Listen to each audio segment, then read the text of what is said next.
Bonjour tout le monde. Aujourd'hui, pour l'émission numéro 21, on parle de sécurité publique. Bienvenue à Studio Libre. Si vous écoutez la lutte GPW sur nos ondes, vous êtes familier avec un certain Lance Law qui se targue d'être le top cop, le top boss.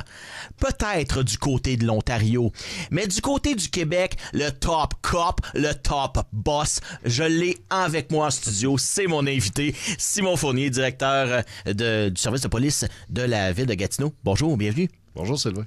On en jasait un peu hors d'onde.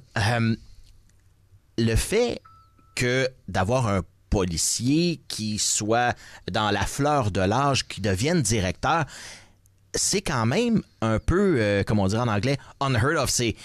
Même on disait à la blague que c'est probablement le directeur de police le plus jeune qu'il y a à travers le Québec et peut-être même ailleurs, là. C'est certain que, d'abord, merci de m'avoir invité à ton émission. Mon âge, mon expérience. Regarde Sylvain, moi je viens de la région de Québec. Ça fait une vingtaine d'années, je suis ici à Gatineau pour le service de police. Donc dès que j'ai fini l'École nationale de police, j'ai été engagé à Gatineau. Je me suis emmené ici. Puis effectivement, 41 ans, je suis directeur du service de police de la ville de Gatineau, qui est un niveau 3, donc un des plus gros services de police au Québec, comme Laval-Longueuil dans les comparatifs. Ouais. Moi, je pense que oui, l'âge, je suis jeune, mais je suis là pour travailler. Je suis là pour travailler pour les citoyens, travailler pour mon organisation, faire avancer l'organisation, puis donner le meilleur service possible aux citoyens. Donc, le lien avec l'âge, la vision, ces choses-là, je pense pas que c'est une question d'âge. Je pense que c'est une question de compétences, de vision, de faire avancer les choses, puis de travailler avec l'équipe au bénéfice des citoyens. La vision, justement, a changé il y a quelques années. Bon, vous avez entrepris, ce qu'on peut lire sur votre site Internet, en 2017, une revision, là, justement, de l'orientation du service de police. Et puis, on peut le voir maintenant sous 3 axes. L'axe de l'intelligence pour, on parle de la grande criminalité, évidemment, le renseignement, l'information, c'est le nerf de la guerre, comme on dit. Ensuite, une orientation plus communautaire de policiers vraiment axée sur le citoyen, et aussi une orientation vers la victime, un autre axe, donc de donner un service aux victimes. Et puis, comment ça se traduit au quotidien, ça? Je te dirais que j'ai fait une actualisation avec l'équipe. On a sorti un nouveau plan stratégique, 24-28. Donc, dans le plan stratégique, maintenant, on est rendu avec 4 piliers. Ah, OK. Qui est, la police guidée par le renseignement, l'approche centrée sur les victimes, l'approche de police communautaire, ainsi que notre personnel. Parce que moi, je me suis rendu compte, puis avec l'équipe de direction, tout ça, que effectivement, pour donner un bon service, pour travailler avec la police communautaire, pour travailler pour les victimes, pour travailler avec tout le volet de renseignement, pour guider nos opérations, guider l'organisation, ça prend notre personnel. Évidemment. Donc, on a mis en place un 4e pilier qui est le personnel, puis on est en train de développer des actions dans nos plans d'action pour vraiment notre personnel au SPVG. Comment que ça se traduit, nos 4 piliers? C'est notre base de notre vision de l'organisation pour les 5 prochaines années. Donc, vraiment, comment qu'on peut travailler pour le citoyen? On va parler, mettons, avec une approche de police communautaire. Il y a 4 axes au niveau de la police communautaire. Donc, comment qu'on est capable de travailler au bénéfice? Donc, avec la prévention, avec toute la résolution de problèmes, avec une approche vraiment de concertation avec les organismes communautaires. Comment qu'on est capable de travailler, avec la victime. Donc, une approche centrée sur la victime, ça veut dire quoi? On met notre victime au centre.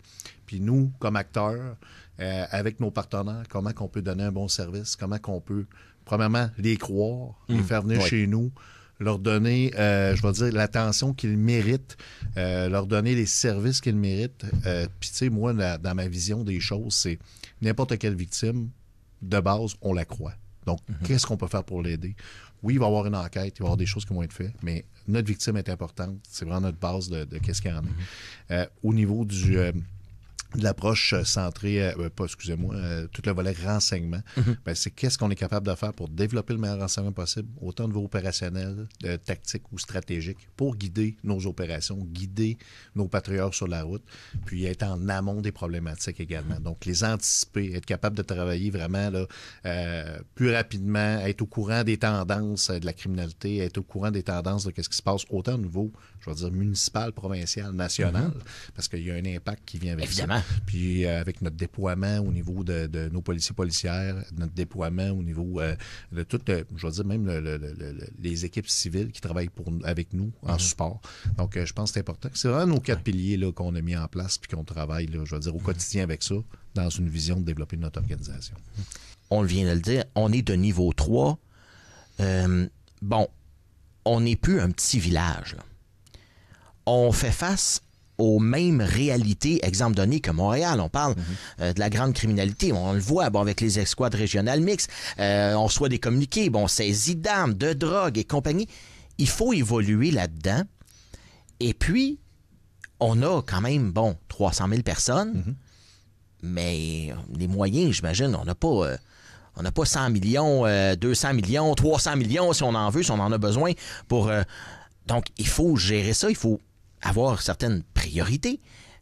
Comment est-ce qu'on deal avec ces problèmes-là de mégapole avec une population un petit peu plus petite? Est-ce qu'on est au prorata exemple de Montréal ou de Québec? Bien, je vais vous remettre en contexte comment que ça fonctionne au niveau de la loi de police. Il y a 6 niveaux de services de police au Québec. Donc, il y a un niveau 1, 2, 3, 4, 5, 6. Je m'excuse, mais 1, 2 étant des services de plus petit niveau. Donc, la MRC des Collines, je vais prendre l'exemple de la MRC des Collines, qui est dans la région, je vais dire, de l'Outaouais. Donc, ils sont obligés d'être un niveau 2. Donc, chaque niveau de service a des services obligatoires à donner à la population. Donc, niveau 1, 2, c'est des plus petits services de police. MRC des Collines, je vais dire Saint-Jérôme, Mirabel, Blainville. Donc, Lévis, c'est un niveau 2. Quand on tombe à un niveau 3, qui est le service de police de Ville-Gatineau, donc nous, nos comparables, nos 2 autres services, je vais dire sœurs ou frères. Laval-Longueuil? Laval et Longueuil. Donc, nous, on a les mêmes services à donner. On a environ 120, je vais dire, un petit peu plus que 120 activités policières qu'on doit donner à la population. OK, quand même, c'est beaucoup. Donc, ça passe de la patrouille gendarmerie à de la réponse d'appel 911, donc un service 24 heures, un service d'identité judiciaire, des enquêtes spécialisées. On va faire nos enquêtes d'homicide.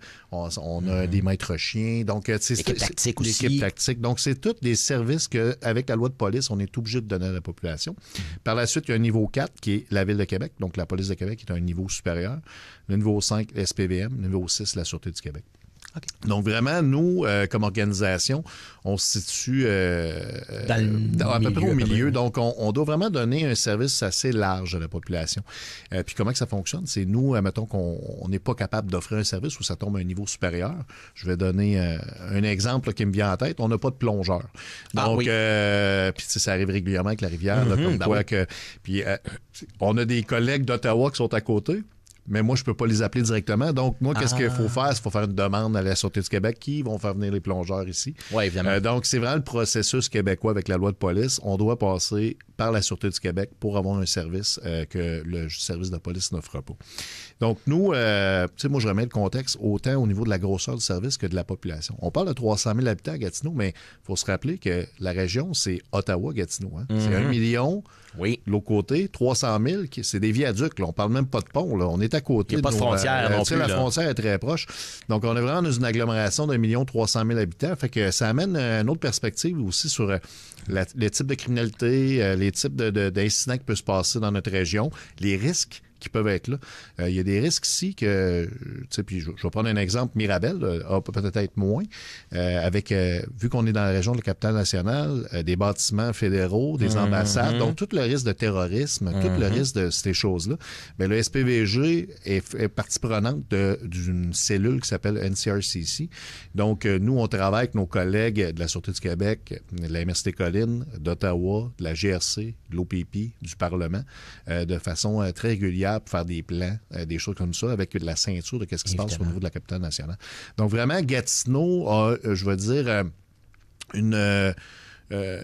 petite différence, une distinction des collègues du reste du Québec qui n'ont pas l'enjeu de la capitale nationale du Canada qui est dans notre cour à nous. Donc, c'est sûr qu'au niveau de la criminalité, au niveau de qu'est-ce qui se passe, au niveau de beaucoup de choses, bien, effectivement, on a beaucoup de choses à gérer. Quand on arrive au bureau pour un directeur de police, qu'est-ce que ça fait dans une journée? C'est une très bonne question parce qu'avant d'être directeur, je me le demandais. Tu sais, mon parcours dans l'organisation a vraiment été au niveau opérationnel. Donc, j'ai été vraiment plus au niveau des opérations policières pendant toute ma carrière. Puis quand tu arrives directeur, ben tu vois qu'il y a un autre aspect, peut-être qu'un peu moins, tout le volet de la gestion budgétaire, gestion de l'organisation, le volet aussi gestion avec la ville de Gatineau, l'administration municipale, la direction générale, le volet politique également, autant municipal que provincial avec le ministère de la Sécurité publique, que national, fédéral avec la région de la capitale nationale.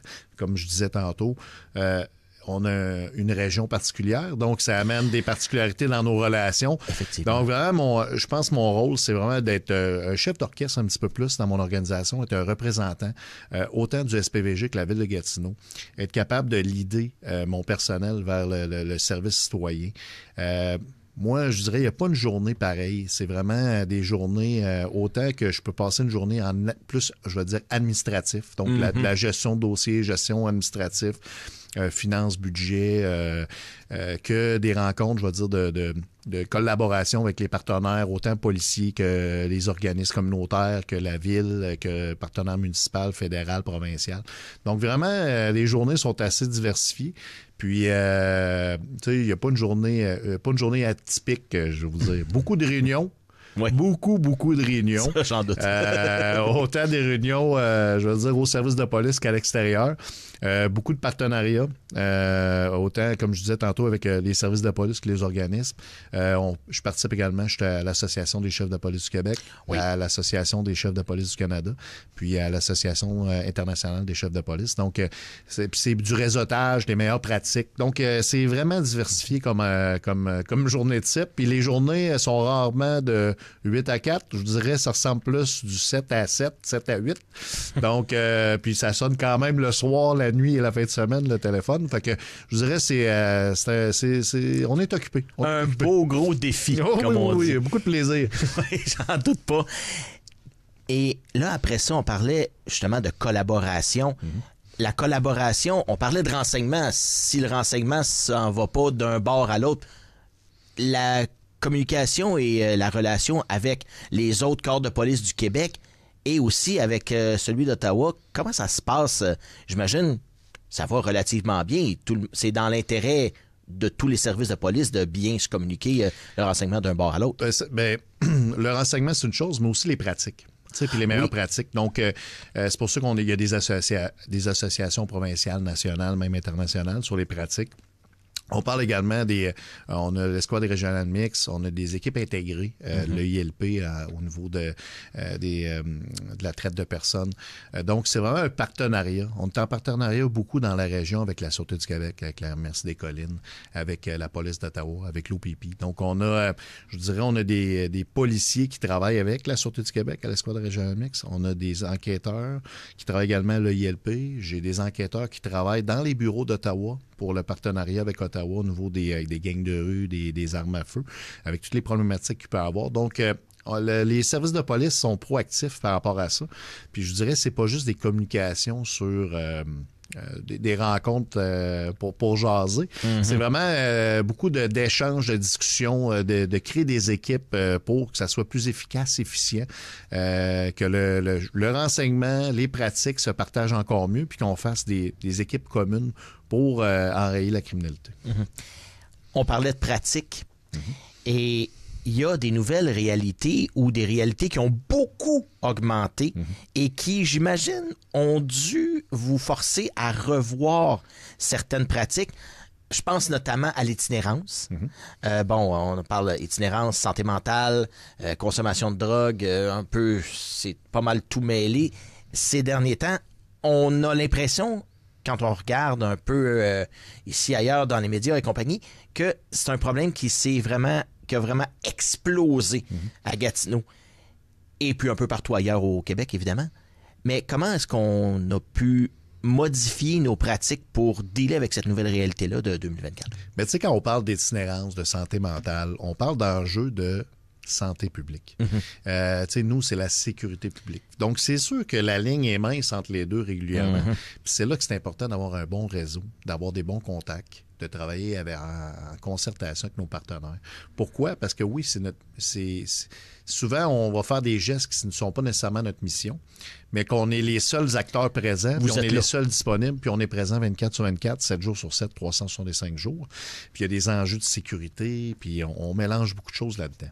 Donc, comment qu'on a su s'adapter? Ben, c'est créer des tables de discussion, faire partie des comités, travailler avec les organismes du milieu, autant communautaires qu'avec le CIS de l'Outaouais, travailler, échanger dans les meilleures pratiques, être capable de collaborer lors d'interventions, jusqu'où notre mission va, ou quand, je veux dire, on va être là en partenariat, on va vous assister, on fait, tu sais, on a une équipe, l'équipe unique là, qui est présente sur le terrain, qui ont un rôle beaucoup plus au niveau d'une vision santé mentale, au niveau des crises homicidaires, suicidaires, ainsi que l'itinérance. Cette équipe-là est sur le terrain, travaille avec les organismes du milieu, avec les organismes communautaires, ainsi que beaucoup avec le CIS d'Outaouais, avec l'équipe des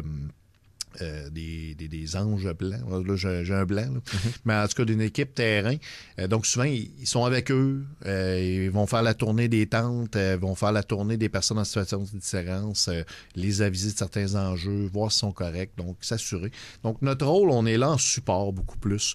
Mais il arrive des fois que la ligne traverse du côté de sécurité publique. Ouais. C'est là qu'on doit intervenir. Ouais. Donc, tu sais, puis comme je vous dis, l'équilibre est fragile. Nous, on veut respecter notre rôle. Puis je suis conscient des enjeux de santé publique avec, tu sais, on le voit là, partout, là, au Québec, même partout au Canada, en Amérique du Nord, les enjeux d'itinérance, santé mentale, c'est une explosion. Comment que nous, on peut aider des partenaires, c'est notre objectif au SPVG. En parlant d'aider, eh bien, vous avez fait cette semaine, bon, on enregistre, on est le vendredi 29 novembre, pour être bien précis.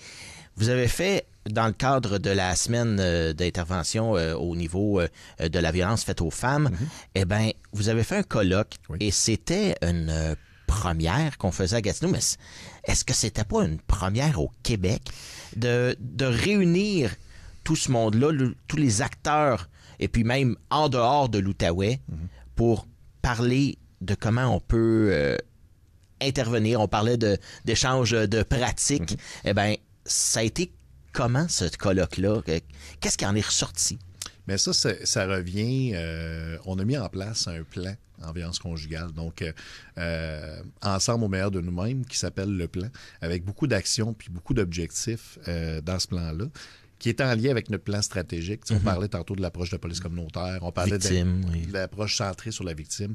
Donc, c'est vraiment un colloque qui était là pour qu'on puisse discuter, parler des bonnes pratiques. Puis, tu sais, je reviens avec la violence conjugale. Oui, il y a un enjeu de sécurité publique. Il y a un gros morceau qui nous revient au niveau de la police parce qu'il y a une infraction criminelle, évidemment. On doit intervenir, il y a une arrestation. Mais qu'est-ce qu'on fait? Comment qu'on travaille avec la victime? Comment qu'on peut y offrir un bon service? Comment qu'on peut la mettre au centre de l'intervention? C'est un peu l'objectif du colloque. Tu sais, avec l'intersectionnalité, c'est d'être capable de s'adapter aux personnes avec qui on intervient. Donc, c'est là qu'il y avait beaucoup d'organismes, beaucoup de gens du milieu. Le CIS d'Outaouais, encore une fois, parce que c'est des très grands partenaires avec nous. C'est échange de pratiques, voir comment que ça se passe. Nous, on a de l'apprentissage à faire comme organisation policière. Donc, comment qu'on peut adapter notre service, comment on peut adapter nos pratiques, comment qu'on va adapter, je vais dire, nos directives. Parce que dans la police, tout est régi par une directive écrite. Évidemment. Donc, c'est comment qu'on est capable d'arriver avec les meilleures pratiques possibles au bénéfice de la victime. Vraiment, je rappelle, nous, notre objectif, c'est de la mettre au centre de nos interventions. Puis, chaque victime est différente. Comment qu'on peut adapter, je vais dire, l'intervention, comment on peut la référer. Puis en même temps, ça nous permet de discuter de cette problématique-là, parce qu'on parle d'une problématique qui est cachée souvent. Oui, et que les victimes ne dénoncent pas. Les victimes ne dénoncent pas, donc il y a un chiffre noir, il y a un chiffre qu'on ne sait pas. Moi, j'ai sorti à quelques reprises dans les médias suite à ça, puis un des objectifs, oui, c'est l'échange de bonnes pratiques, améliorer nos interventions. Puis justement, notre intervention arrête à un moment donné, puis on est capable de demander que l'organisme vienne aider en relève, que ce soit dans une maison d'hébergement, que ce soit avec d'autres services. Donc, c'est vraiment cet échange-là. Mais en même temps, nous, en parlant de ça, moi, j'ose croire que certaines personnes, certaines victimes de violences conjugales, que ce soit des hommes, des femmes ou n'importe qui d'autre, elle est entendue, qui prennent confiance, qui acceptent de venir porter plainte, qui acceptent de venir porter ou de venir discuter sans vouloir porter plainte de la situation qu'ils vivent. Puis nous, on va être là pour les accueillir, les aider, puis trouver des solutions. Quand on intervient auprès des citoyens, c'est quelque chose, mais quand il faut intervenir auprès de son service même, parce que, bon, les policiers peuvent commettre des gaffes ou il y a des choses qui peuvent être discutées dans un bureau en un à un. Est-ce que c'est difficile parce que je sais que pour certains dirigeants d'entreprise, ils me disent ouais, c'est difficile quand tu as d'affaires à parler dans le blanc des yeux à un de tes membres, à tes employés. Ben, est-ce que c'est un peu difficile aussi? Est-ce que c'est un peu une tâche plutôt ingrate pour un directeur de devoir parler à un policier et de le ramener dans la bonne traque? Pas du tout. Pas du tout. On se doit d'être intègre comme policier, on doit d'être transparent, on se doit d'être irréprochable. Plus blanc que blanc. Plus blanc que blanc. Vous avez accepté d'être policier, vous avez accepté d'être agent de la paix, mais ça, c'est 24/24, 365 jours par an. Puis moi, je vais vous donner un exemple que je dis régulièrement avec des recrues, parce que on engage, nous, à l'année. Donc, j'ai assermenté 3 recrues la semaine dernière. Mais même pas, c'est lundi. Lundi, j'ai assermenté 3 recrues cette semaine, puis je leur parle, je discute un peu avec eux. Puis, tu sais, vous rentrez dans un milieu policier, que l'image est importante. Que malgré que vous allez essayer, que ça ne paraisse pas que vous êtes policier, vos voisins vont le savoir que vous êtes policier. Malgré que vous laissez votre uniforme au bureau, vous rentrez à la maison en jeans, ils vont quand même le savoir. Ça se discute. Donc, c'est pas juste au travail que vous devez être plus blanc que blanc. À la maison aussi, vous représentez l'organisation, vous représentez le SPVJ, vous représentez le métier de policier en tout temps. Fait que c'est important d'être, quand je discute avec mes nouveaux policiers, justement, d'avoir une approche puis les conscientiser sur l'image qu'on projette en tout temps. Donc, au travail, moi, je m'attends à ce qu'ils soient intègres, qu'ils se fassent, qu'ils soient éthiques, qui travaillent avec les gens de bonne foi, qui respectent les règlements. Donc, moi, je veux pas être plate, là.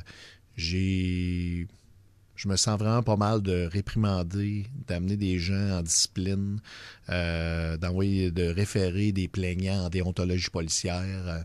Nous, on a une équipe de normes professionnelles au service de police qui s'occupe de ça. Puis moi, ça fait 20 ans que je suis policier. Puis je m'assure à tous les jours quand je mets mon uniforme ou quand je suis dans je vais dire rarement en civil parce que je travaille beaucoup, mais quand de représenter l'organisation puis d'être irréprochable. Oui. Au niveau des citoyens, ben ils ont le droit de se plaindre. Puis moi, je les encourage. S'ils ne sont pas satisfaits du service d'un policier, d'une policière, s'ils ont eu des enjeux lors d'une intervention, ben vous pouvez communiquer avec le service de police. Vous pouvez aller en ligne faire une plainte en déontologie policière. Puis ça, c'est accessible à tous les citoyens. Puis ils peuvent rapporter n'importe quel incident avec un policier ou une policière en tout temps. En terminant, qu'est-ce qui s'en vient pour 2025? On sait qu'il y a des réalités. On le voit. Bon, on a parlé d'itinérance, on a parlé de violence conjugale. Qu'est-ce que vous voulez mettre d'avant pour 2025? Bien, pour 2025, on va arriver avec un plan d'action en lien avec notre plan stratégique pour certaines actions au niveau de l'organisation. On va travailler aussi sur nos infrastructures. Donc, comme vous le savez, là, on se prépare pour un point de service à Elmer qui va débuter une construction. Également, un quartier général sur Saint-Joseph aussi. Donc, il y a beaucoup de travail en amont qui est en préparation. Également, je vais être bien franc avec vous, là, un de nos gros enjeux qu'on va travailler, c'est le recrutement. Oui. On a des enjeux de recrutement, on a des enjeux d'effectifs au niveau du service de police de Ville-Gatineau. Ça, c'est partout à travers la province aussi, donc on se bat. Et même de l'autre côté de la rivière aussi. Effectivement. Puis, tu sais, on a une particularité dans la région, là, parce qu'en plus je vais vous dire, d'être en compétition avec les collègues du Québec, On a tout l'Ontario également. Donc, on est dans une région où est-ce que, oui, on a la MRC des Collines, la Sûreté du Québec, Gatineau, mais il faut penser qu'on a la Police d'Ottawa, l'OPP, la GRC, le Parlement et tous les organismes fédéraux de la sécurité publique aussi. Ben oui, la GRC. Donc, tu sais, puis services secrets, puis vous pouvez en passer d'autres également. Donc, c'est tous des gens qui sont à la recherche de finissantes techniques policières. Puis, donc, puis une capacité au Québec, donc à peu près 1000 finissants par année à l'École nationale de police. Puis les besoins, présentement, c'est entre 1200 et 1300. Donc, on est tout le temps un 200-300 en bas. Là. On est tout le temps un 200-300 en bas. Puis la répartition se fait qu'il y a des cohortes, parce que c'est des cohortes au courant de l'année. Il y a 33 pour la Sûreté du Québec, 33 pour la Police de Montréal, puis 33 pour les municipalités.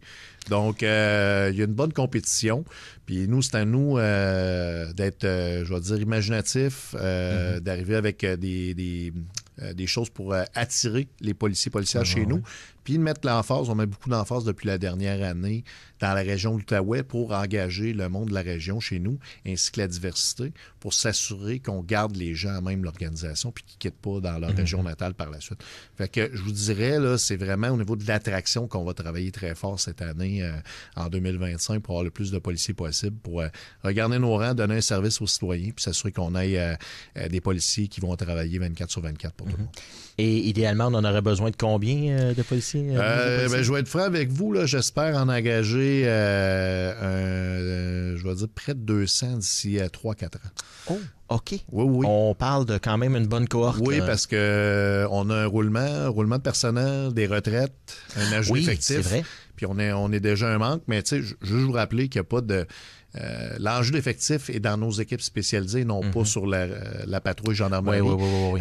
Donc, puis on veut pas qu'on se rende là, donc on bouge des choses à l'interne. Mais fait que c'est comment qu'on peut regarder nos équipes, donner un meilleur service. Puis, tu sais, le meilleur service, c'est dans la résolution des crimes, dans des enquêtes plus rapides, dans des, tu sais, c'est toutes des choses comme ça. Donc, souvent, ça paraît peut-être pas à première vue, mais c'est tout en arrière, le travail qui est fait par ces personnes. Merci beaucoup, Simon Fournier, directeur du SPVG, d'avoir été avec nous. C'est tout le temps un plaisir et puis on se dit peut-être à une prochaine pour un autre bilan, disons, avec des opérations qui se passent au courant de l'année parce que, comme on disait, c'est 24 sur 24, ça n'arrête pas. Merci, Sylvain.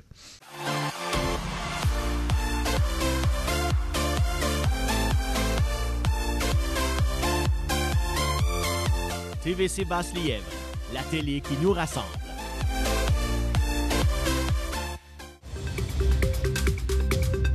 Merci beaucoup d'avoir été des nôtres pour cette édition numéro 21 de Studio Libre.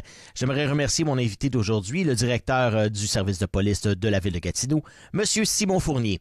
Et je vous rappelle que nos émissions sont disponibles sur notre chaîne YouTube et nous avons également notre groupe de discussion Facebook auquel vous pouvez vous abonner.